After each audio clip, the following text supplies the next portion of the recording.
My parents did not attend a single parents' evening during my entire time in secondary school. Not one. They missed award nights, presentations, teacher meetings, all of it. When I got my A-level results, they didn't even ask how I did until 3 days later because my nan called them and reminded them I existed. So by the time I got into university, I stopped expecting support.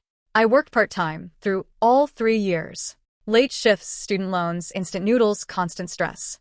And honestly, I was terrified I wouldn't even finish my degree. Somewhere during second year, I made a quiet decision. If I graduated, I wouldn't tell my parents until it was already over. And I kept that promise to myself.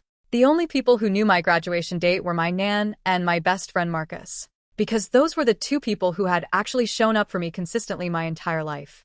The morning of graduation, I walked across that stage, collected my degree, shook hands with the dean, and looked out into the crowd.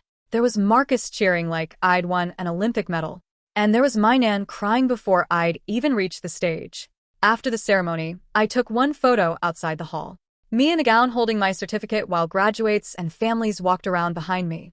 I sent it to my parents with no caption, because I genuinely couldn't think of anything honest that also sounded polite. 10 minutes later, my mom called furious. She asked why she hadn't been told beforehand. I told her because I made a deliberate choice not to tell them.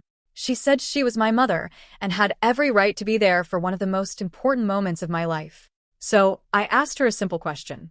When was the last time you showed up for any important moment in my life? She immediately said, "That's not the point." But it was exactly the point.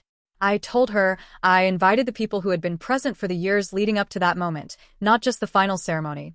Then she started crying.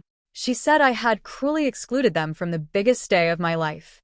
I told her they had excluded themselves years ago, one missed moment at a time. An hour later, my dad called. Honestly, I expected yelling. Instead, he just sounded tired. He admitted he hadn't been present enough growing up, said there was no excuse for it. And for the first time in my life, I actually believed him. But I also told him I wasn't changing my decision.